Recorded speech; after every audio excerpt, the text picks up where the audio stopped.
Good morning. It is 10 a.m. and we're going to go ahead and get started with the webinar.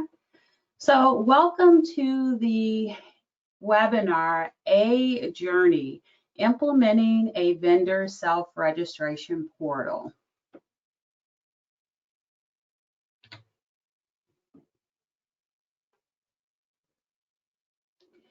Before we begin, some housekeeping items. This session is being recorded. You will receive a link to the recording within 3 days. Feel free to submit your questions anytime. They will be saved for the Q&A session during the last 15 minutes. If we don't get to all of your questions asked during the Q&A session, we will follow up with answers via email, and you may also submit additional questions via email after the session. Lastly, don't forget to download the presentation and download the AP Evaluator on an Excel sheet.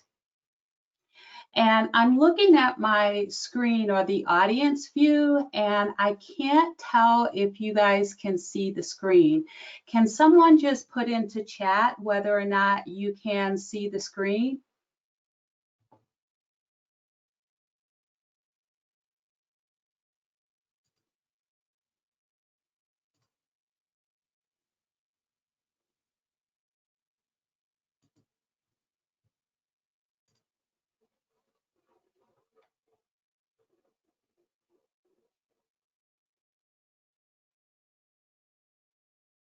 Okay, I'm going to go ahead and assume that you can see it. It looks like you can, the indicators say that I am sharing my screen.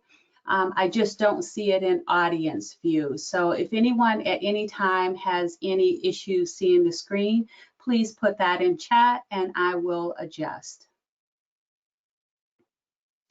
So I am Deborah R. Richardson, and you may have heard of me by my tagline, putting the AP in happy.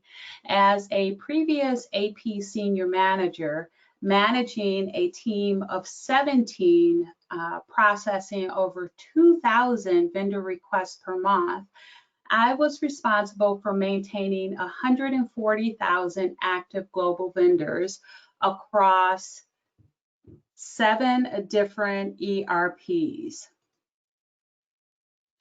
And I, with our team, selected a third-party provider and a portal for those 140,000 active vendors.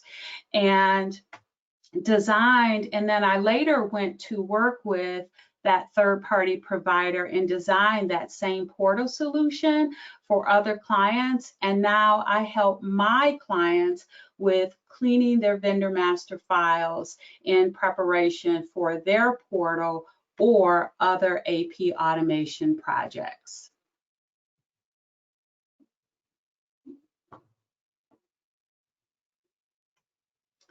Now let's review the agenda. Overview.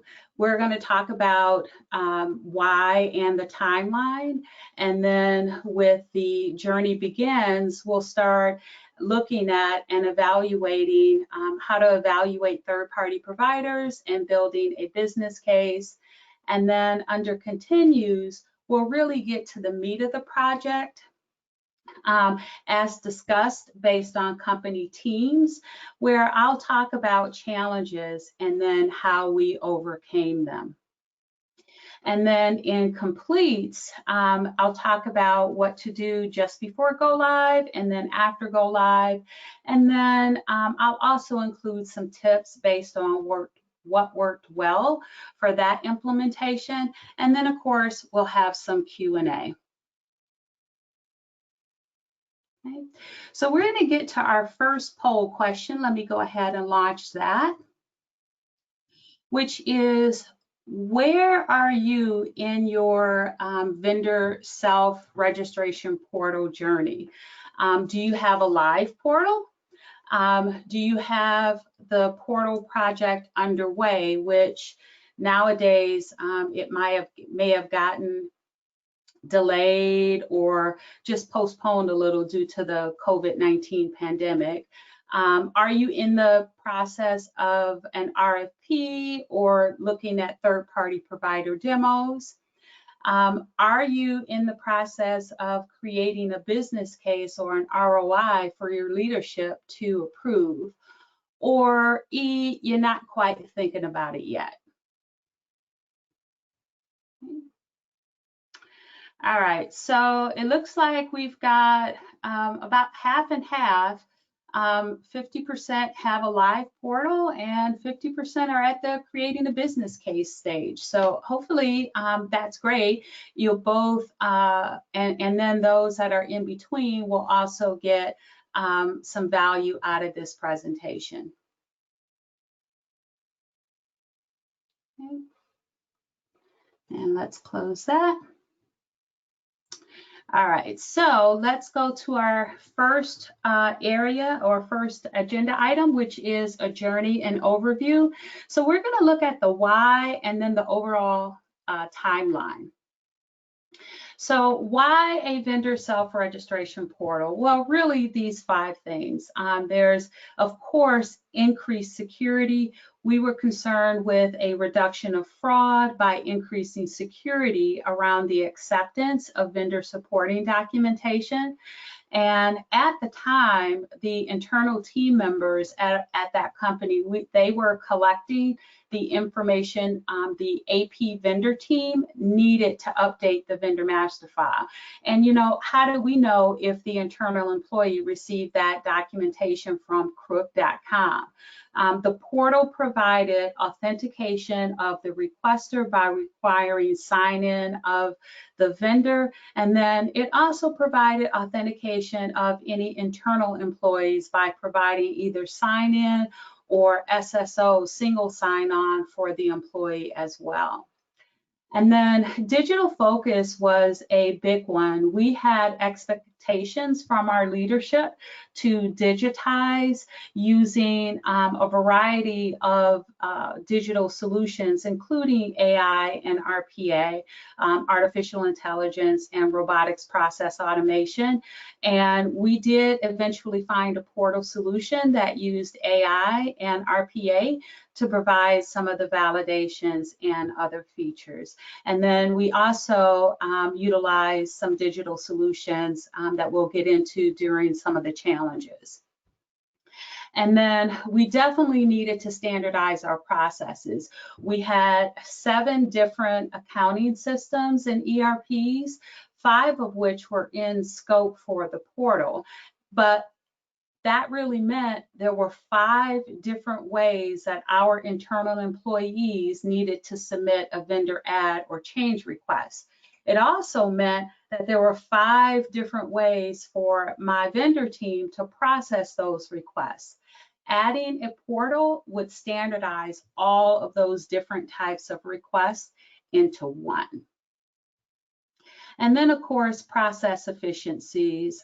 With those 2,000 requests per month that we received, a large number of those requests needed to have validations, which were very manual, the IRS TIN match, OFAC, checking the routing numbers, if it was a bank payment method. And then, so what the vendor self-registration portal did is it gave us those automated validations. The one that we selected had those validations that we were currently doing and more within the portal, and it was automated. And then we also took advantage to upgrade some of our other tools, or one of our other tools. And you may have the same issue when you are using a tool that is not the updated version. It just may not be worth upgrading. The vendor portal that we selected was able to replace another tool that we use for vendors to check their invoice status and their payment status. And so now let's look at the timeline. So really, I have the start here of October 2016, but really it started back in 2015 when I went to an AP conference and I talked to every last vendor at that conference that had a portal. I demoed at least 6 to 8 vendors, and I think I had up to 15 demos, but I think some of that was getting additional demos with some of the same vendors that I had like first demos with, because I had more questions. But we finally got the go ahead to go with the vendor selected in August of 2016, using the AP evaluator, that is a download, to select that third-party provider. And then we officially started in October of 2016. And we started with the third-party requirements gathering sessions. The third-party provider came in for 2 days. The AP vendor team, procurement, sourcing, and IT teams gathered to give requirements to determine the scope and then help the third-party provider identify pricing. Once we had that meeting, requirements gathering session with the third-party provider, we then had an internal company requirement gathering sessions.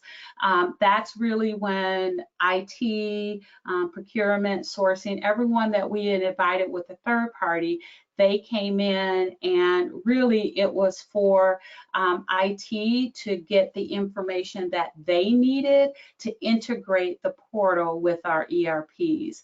They took that information and would at some point provide us a level of effort to do that integration. But we also took additional information and requirements from the internal teams as we started to identify how we would use the portal.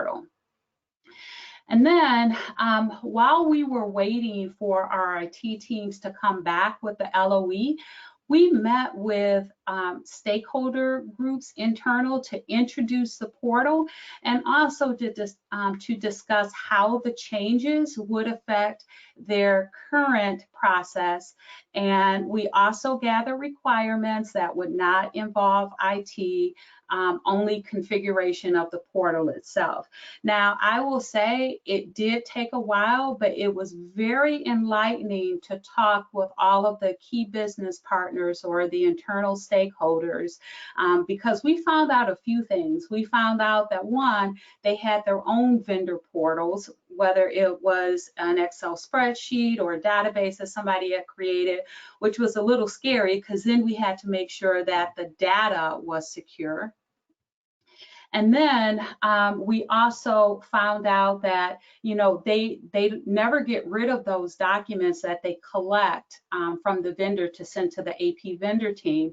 You know, they keep it on their C drive, in email, and that's a little scary too, because even though the AP vendor team had been trained on how to keep that data secure, those internal team members were not. And so it was just kind of scary to learn that some of the different things that they were doing with that documentation. And so again, it was great to talk to them because we found that out, was able to get them trained or rerouted some of the things that they were doing so they no longer had to keep those separate documents or those separate portals or Excel spreadsheets. Okay. And then we finalized our requirements after internally, and the IT team came back with their level of effort, and we'll talk about that in the continuing sections. But we actually did have some fields that we needed to add to the internal or to our ERPs. We needed to add, for example, the vendor ID from the actual portal itself.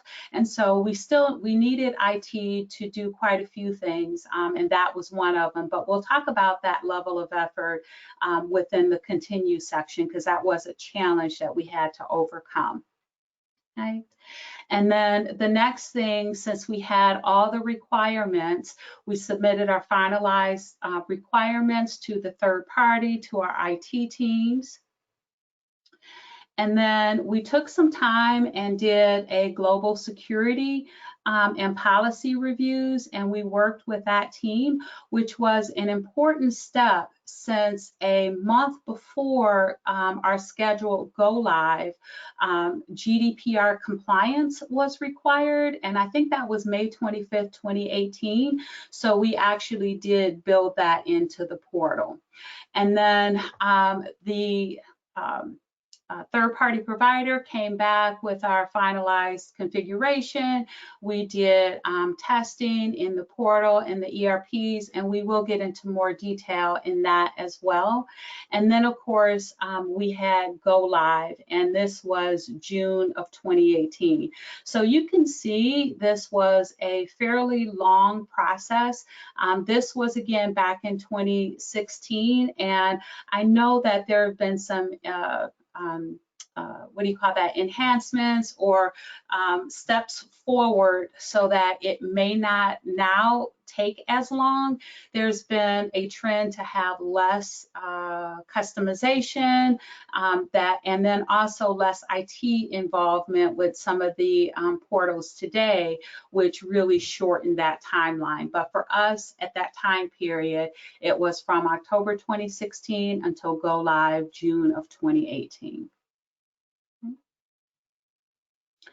All right, so a journey begins. Let's talk about the AP Evaluator. Now, here's the AP Evaluator that is included as a handout. There are different sections for qualifiers, needs, wants, delighters. I included some examples in the template under needs and wants, but you really need to complete each based on your company's processes, requirements, industry, and then score them. We used 1 to 5, with 5 being the highest. Now, I did pull out here those examples, but I just want to go over a couple of them just to show you kind of what's available out there. Now, I didn't add it in here, but I do know that some portals will pre-populate or will populate for the vendor or for you the bank address based on the routing number and or the BIC or the SWIFT code. Also, you can get the domestic account name and bank account number validation to make sure that it matches your vendor legal name. And it's possible, one, it's possible to get that outside of a portal, right? Because you can have early warning and GIAC. And if you need more information on those, let me know. But you can also get that via the portal through an API. You do have to have your own account, so really you're just using an API for an account that you already that you've already set up with early warning or GIAC, but it is possible to run that through a portal. And I say that because, you know, these portals have different features depending on which third-party provider you get. So again, this due diligence with the AP Evaluator is a good step towards really evaluating the features that they have. The next thing I do want to say is that the master data cleanse and the cleanup. So some of you may be able to do this piece early to get the results back and clean your vendor master file. Some third-party providers have this service available so that when you load your existing vendors come go live time, those existing vendors are validated and have had their verifications and are correct. But there's really a misnomer about this. In that where some can populate the file with missing data when you give it to them, such as the email addresses. Again, they can do validations, but the review of each vendor record to make a decision on each and then enter into your system is really still all up to you. You're going to give them a file. If they have that feature, they'll give it back to you, and then you've got to do some review, identify, which ones may be duplicates that they have noted. You've got to do some real checking to make sure they are duplicates. So it still takes time. There really is no shortcut for a vendor master file cleanup. A third-party provider can help you with that, but there really is no shortcut. Also, another thing that gets confused a lot is the fact that the portal is expected to be a substitute for mass inactivations, and it really isn't. The mass inactivation or the active inactivations period really rely on looking at PO activity, invoice activity, payment activity, and vendor record activity. And all of that information is not in the portal. That really still needs to be done within your ERP. So just keep that in mind. And then another thing to note, on the AP Evaluator, I have a note section, but feel free to customize it in order to capture information maybe on a line-by-line basis. And I say that because you may find that there is a portal out there that, most of them will allow you to attach documents. So let's say, for example, that you require insurance certificates. So you're going to add that, insurance certificate can attach, to your AP Evaluator. And most third-party providers will allow you to upload documents, but you may find one that says not only can you upload that document, but then you can also change that document type to say insurance certificate. So when the vendor goes to upload, they can select the right document type, and then now you're not relying on the name of the document in order to determine what it is. So again, leave some room for those types of features to be added, to be compared across the third-party providers. And then lastly on this issue, I just want to say, have the third-party provider demonstrate each feature or function that they say they have, because a reality is that these third-party providers are always fixing, improving, or revising their configuration, functions, and features. And that salesperson or whomever is showing you the demo might not know about it. So make sure you see a demo of each feature that you score. Okay. And now let's move on to the business case. So looking at return on investment, or ROI, it's really the benefit over the investment or the cost. And so calculating a rock solid return on investment can be daunting for an AP vendor self-registration portal. First, you need to calculate the total cost, and the total costs include implementation, annual subscription or licensing fees, maintenance and support costs. Your third-party provider can assist you with identifying these costs, and some of them can also assist you with identifying, benefits for your company. But what you're really looking for are those things that are unique to your company, and also common across other companies, like labor costs, subscription costs, if it's going to replace any other tools. Make sure that you capture all the costs, which means you're going to have to talk to all the stakeholders in your whole procure to pay process and identify their time to include in the savings, or in the savings of those costs. These stakeholders can include accounts payable, procurement, IT, or other large groups, large internal stakeholder groups that submit vendor requests. And then just to look at, just to kind of break those benefits or those cost savings down, the vendor team, so this consisted of my vendor team's labor and tools to get those 2,000 vendor requests processed.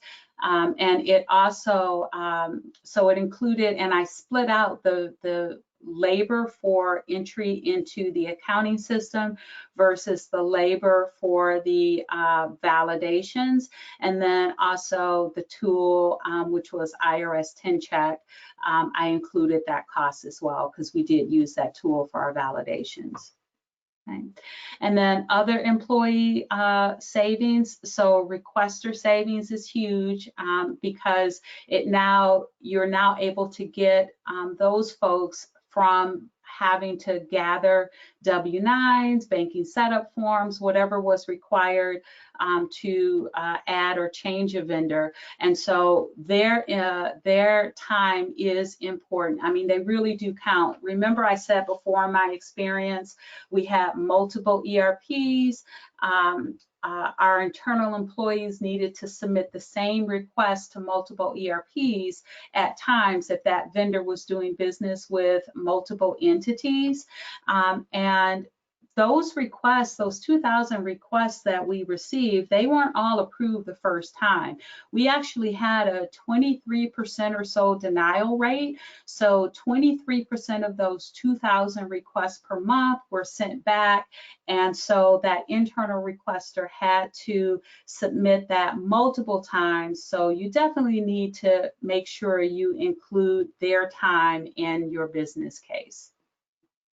And then, of course, there are some non-monetary benefits because it is not all about the money or the value. So, for example, if you have an audit finding, you need to find a solution. If you have made a fraudulent payment, you need to find a solution. So I just had identified some examples that I used, but in the audit finding case, or if you made a fraudulent payment, that may be all you need in order to get that project approved. And so now let's take a look at a journey continues. This is really, you have the portal approved, and this is really going through the implementation phase, which is the longest, at least it was in this case, of the project. We'll discuss some challenges and how they were handled, and then, or we'll talk about it in the basis of teams or functions. So let's start off with the third-party provider. Now, the third-party provider, the project management, they should have a project team, a project manager, and that project manager will work with your company or your team if you have one. They will set the project plan, timeline, meetings, agenda, and notes.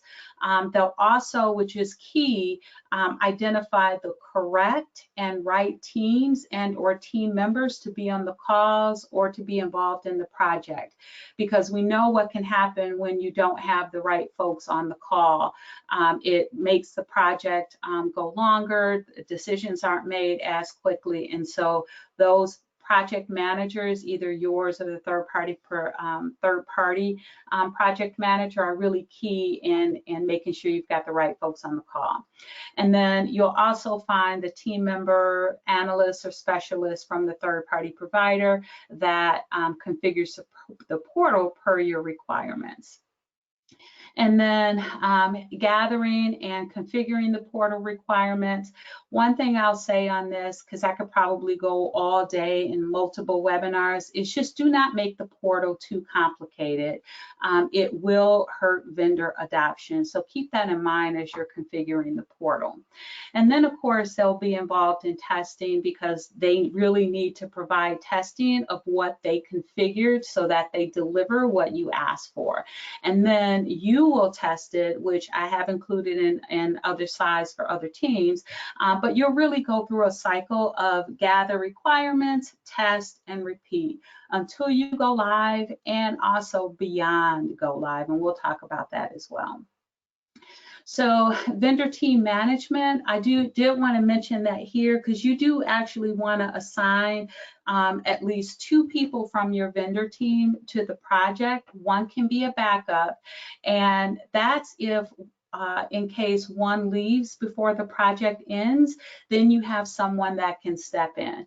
And speaking of that, you know, you can, as AP leadership, whether you're a senior manager or a director or some other leadership role, you can't be the one that stepped in.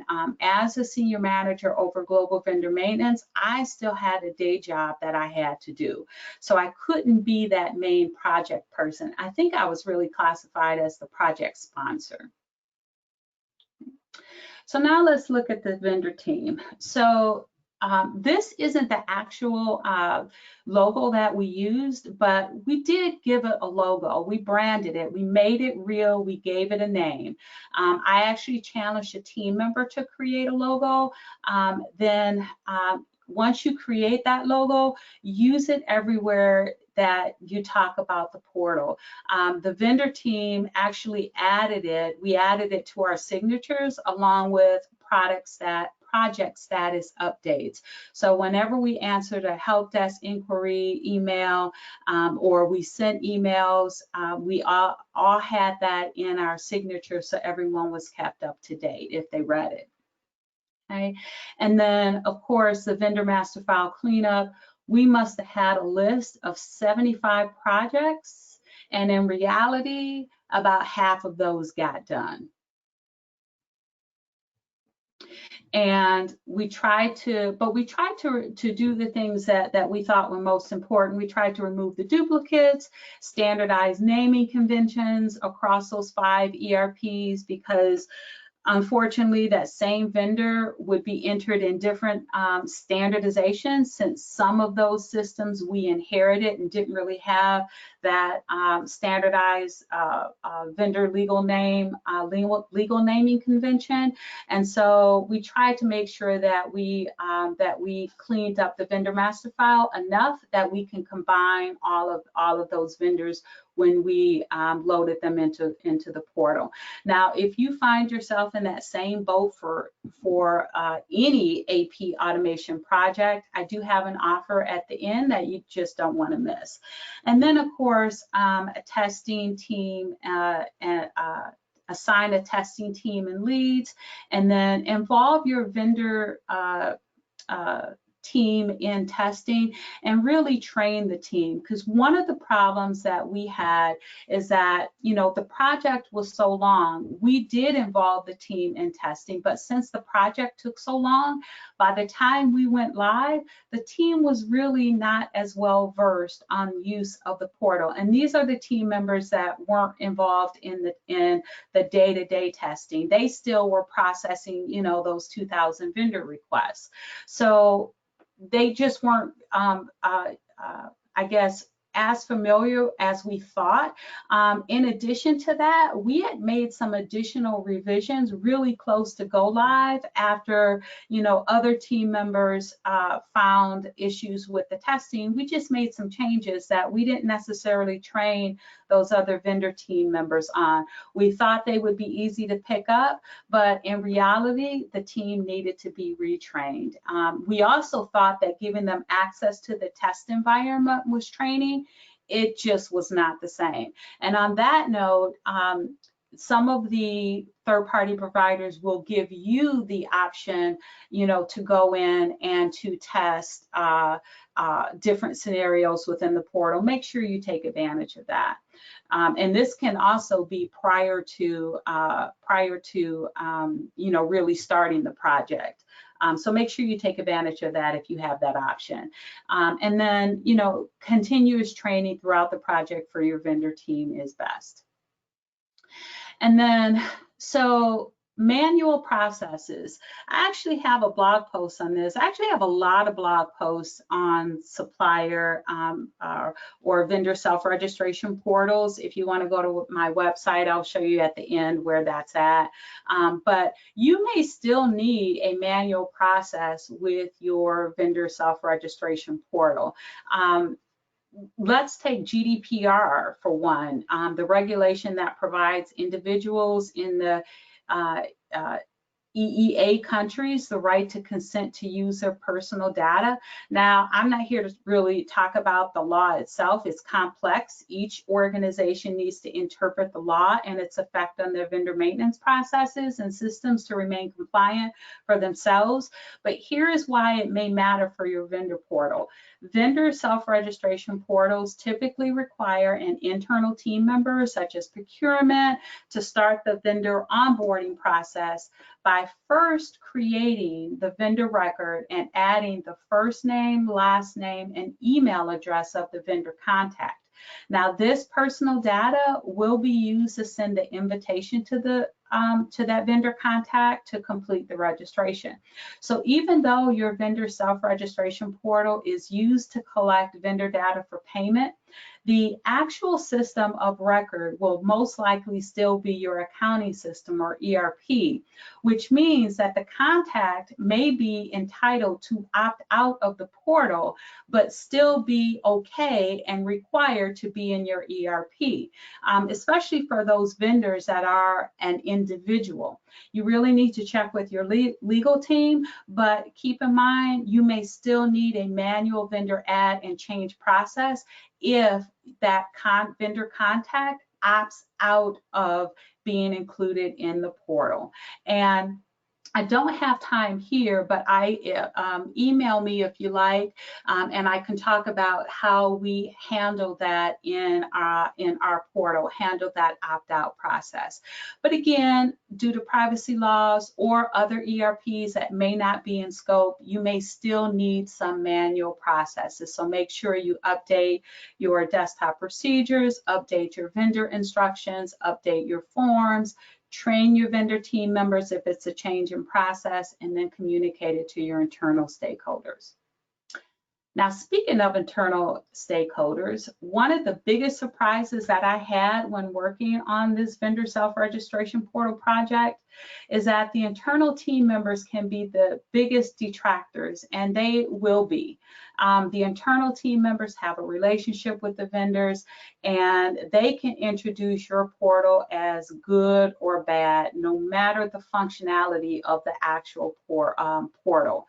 I actually was at a conference a couple years back where the speaker had implemented a vendor self-registration portal, and she talked about the issues that they have, and she had been forwarded an email from one of her team members that came from an internal stakeholder communicating with the vendor. And when she scrolled all the way down to the beginning, she read that the internal stakeholder had introduced the portal to the vendor as, now you got to fill out your registration in this POS system. So the internal stakeholders are not to be forgotten.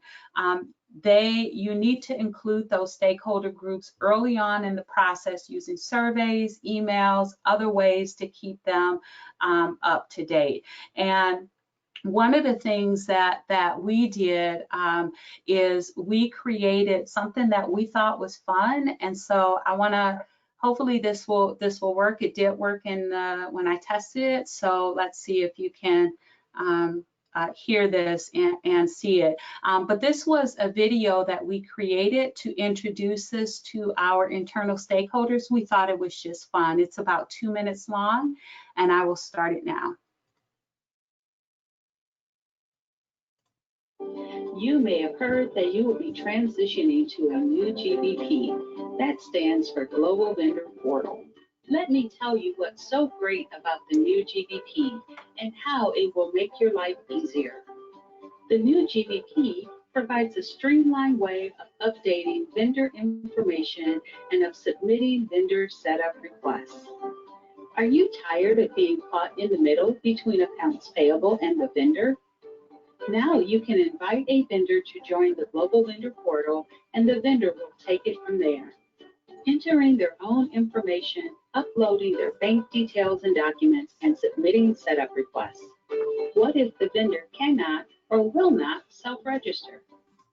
Don't sweat it. You can easily proxy in as the vendor and submit the setup request on the vendor's behalf. You may be asking, what if the vendor's information needs to be updated, sometimes in multiple systems? Now, the single vendor portal solution will update the same vendor using their unique identifying number across all ERPs. It's easy. The vendor will log in and update their information themselves, taking the hassle of updating the vendor records away from you. This makes updates to the vendor records easy and stress-free. You may also be asking what controls are in place to ensure the vendor's entering valid information. The Global Vendor Portal will let the vendor know immediately if the tax identification number and legal name combination is incorrect or not recognized. It will immediately request that the correct documents be uploaded to continue submitting the request hassle-free. Bank detail validation, VAT registration, and OFAC screening are just a few of the 78 validations performed automatically by the Global Vendor Portal. We are confident that both you and your vendor will enjoy the new streamlined and hassle-free Global Vendor Portal. So that was just something that we thought was a creative and fun way to introduce to internal employees, internal stakeholder groups to the portal. Keep in mind, we branded it, we called it a name, and we sent it out there, and it was just a great way to break the ice with the teams, with the internal teams. Okay, so next, the vendors. So one misnomer of portals is that, you know, as soon as you, and I had it too, I thought that as soon as we went live, we needed to have all of our vendors come in and register, start pouring in to register. But really, that's not what happens. You want to stagger your rollout.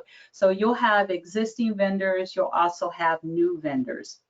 Now, for existing vendors, the best practice is to only invite those that have a purpose in the portal, such as when they have updates to their vendor data. Or if you have other functions in the portal, if they want to view like their invoice or payment status, if you have that in the portal. For new vendors, it's in the invitation email that your internal stakeholders or purchasing procurement will send. Now, most portals or some portals will allow you to attach vendor user guides. And it can be like in a PDF format. You can even have video training. And some portals will even have a chat feature. So that's out there and available. And then you can also do live training. I would say though, make sure that the training, you have separate sessions for your vendors and then for your internal stakeholders. Okay. And so now let's go to our second poll question, and I'm going to launch, and it is, are you currently using digital solutions? And I have the choices here as robotics process automation, artificial intelligence, blockchain, other, or none.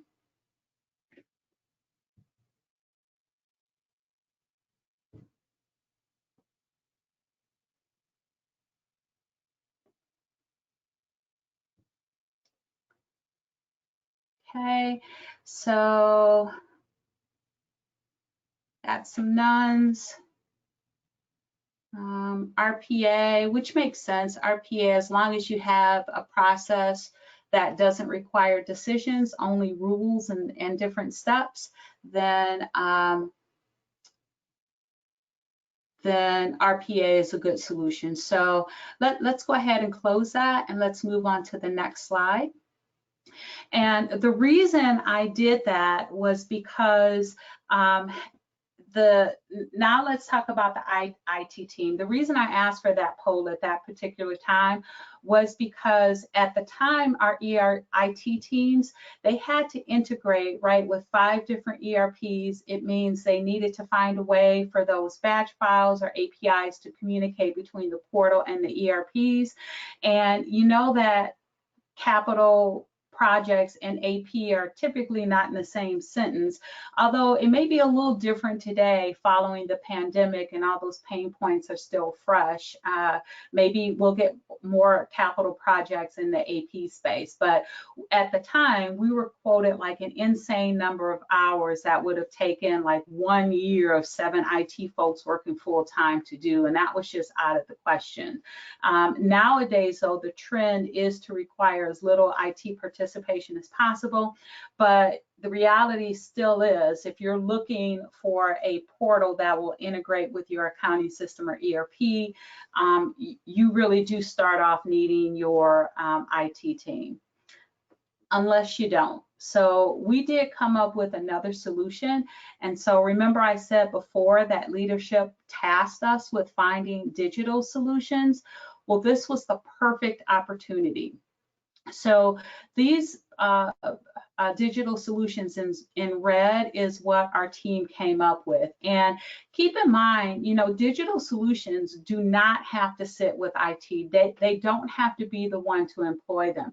You can designate people on your team or have a completely different AP group that handles digital solutions within AP. We did have a separate team that handled our AP digital solutions, and this is what they came up with.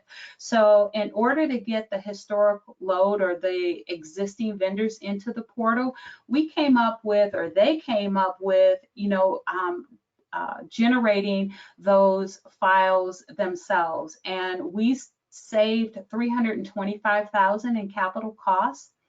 And then as far as getting that information from the portal into the ERPs, we did what's considered a swivel chair, where a bot can do that instead of the vendor maintenance team, as long as it can be done by rules. Now, not every scenario can be done by rules, but our goal was at least 50%.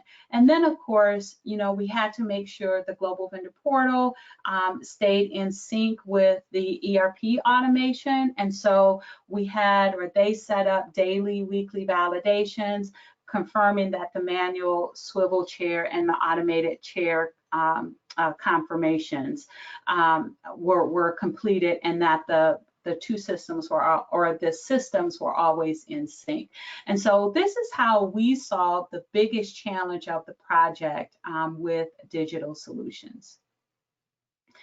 Now, let's then go to journey completes. And I didn't want to say ends because it never really ends, but you do go live. So let's look at that.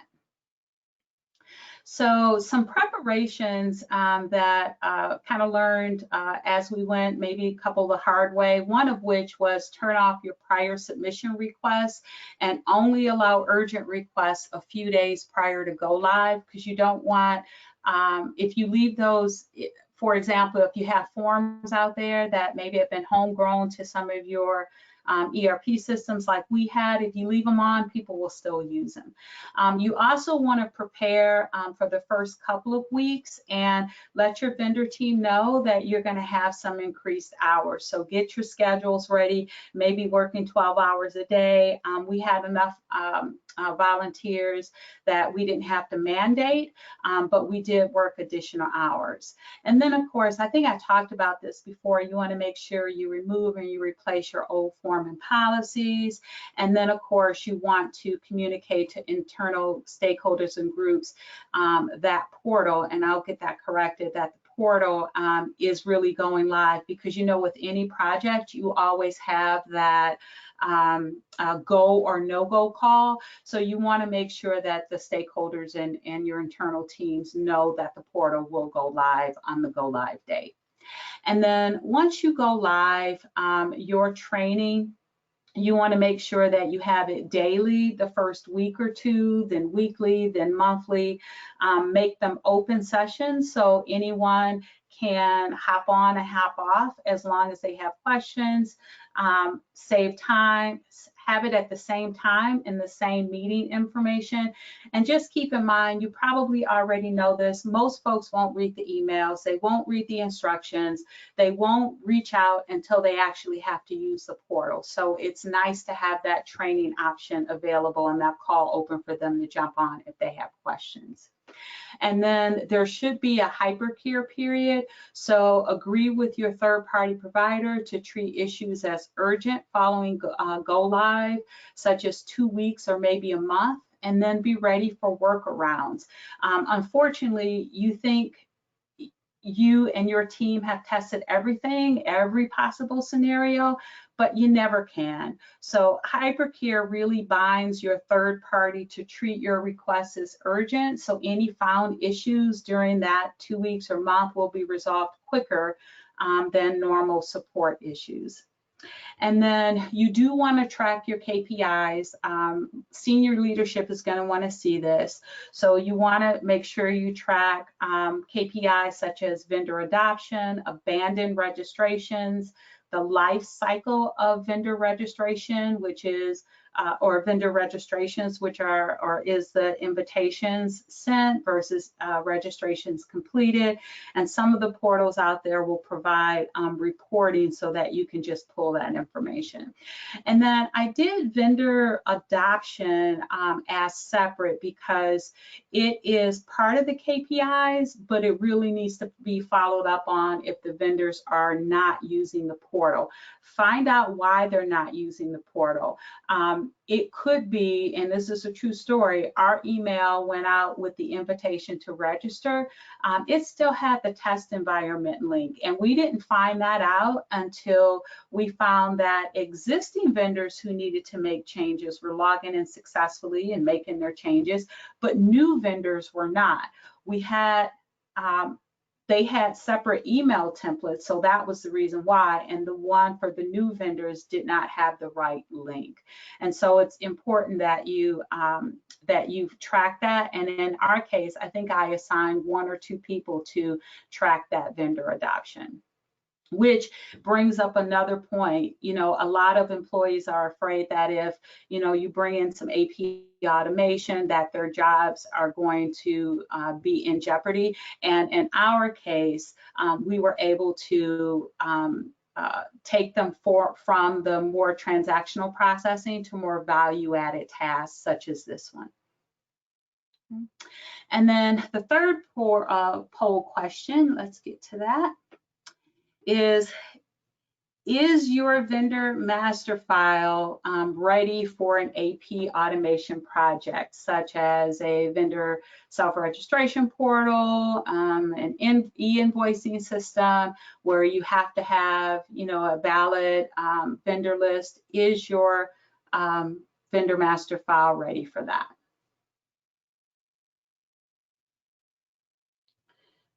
Okay. Wow, about half and half. So the ones that said yes, I'm glad. That's really good. I will tell you, and I talked about it. Ours just was not. So it looks like we have more on the no, but we do have quite a few that had yes. So that's actually very good news. I'm going to close that.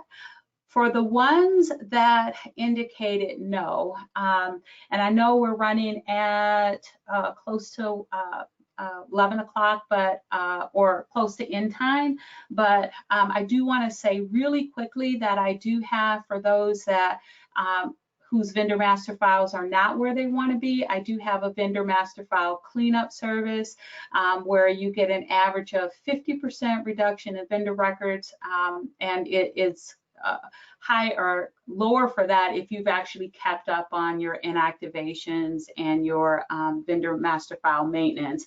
But that's the average that I see. And then I also see an average of 5% of duplicate vendors found and or merged.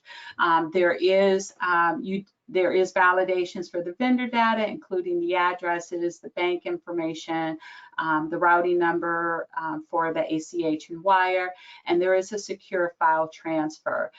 Lots of clients will have an add-on service where I will then reach out to those vendors whose information was not valid and collect information in order to get that updated. And then for anyone that has registered for this webinar or registers to watch the recording, they are eligible to receive a, if they purchase a 5-day vendor master file cleanup, they can get a 3-step setup and maintenance process toolkit, which includes fillable setup forms, desktop procedure templates, email vendor communications templates, a free e-guide, and all of this can be used as part of your manual vendor process if you have a portal, or if not, it can be used with your current process to reduce fraud. And then my site also offers free resources. I have some listed here, as well as partner discounts. And then connect with me. Here's my phone number, email, and then I also put my site, Twitter. Connect with me on LinkedIn, feel free. And then I also put a link to my podcast. And then also on my site, you'll find the podcast along with blog posts and other free resources and tools. So with that, I will open up to Q&A. We only have about 4 minutes left. I apologize for that, but any questions we don't get to, I will answer via email, or if you think of questions afterwards, then you can definitely send those to me in email and I'll get those answered. Okay.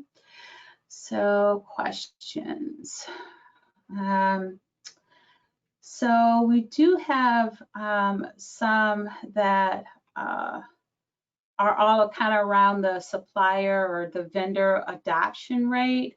I honestly do not remember what our adoption rate was, but I do know it was lower than what we hoped. And I talked about before how I assigned someone for the vendor team to track the invitations sent and identify any issues. That's how we found out about the incorrect link. But another thing that we did, and you may want to do this too, is is make sure when you're looking for a portal, you give the vendors some incentives to want to register. And so, like we included the ability to search for invoice status and payment status, there are other features in portals as well that can give vendors a reason to sign in, like early payment discounts. So make sure that when you're selecting that third-party portal provider, that you're selecting one that has some features that vendors are interested in. And then what you can do, which is what we did, is if you do have the ability to have them go into the portal and look at certain things like the payment status and invoice status I talked about, you can actually push all of your vendor help desk or all of your help desk inquiries to the portal, so you're not trying to authenticate or vet vendors that are calling on the phone or that are sending emails. Just push them to the portal. But again, we could do that because we had invoices and payment information in the portal. So that's one thing that you can do if you're looking for a provider, look for a portal that has additional features that the vendors would be interested in. Okay. And oh, phases. Yeah, so I didn't include it in here, but we did not go live with all of our vendors at once. We did the US and I believe Canada first, and then we had separate phases for the other international regions. I've also seen where clients, when I worked with that third-party provider designing portals, where clients would go live with new vendors only, which really gives them more time to clean up the vendor master, so that when it comes time to load the existing vendors and then have them use the portal, that you're starting off with correct information. So you can do it in phases. It can be based on region, geographic region. It could be based on ERPs or accounting systems, or it can be based on new vendors versus existing vendors. Okay. All right, so we're going to go ahead and end here.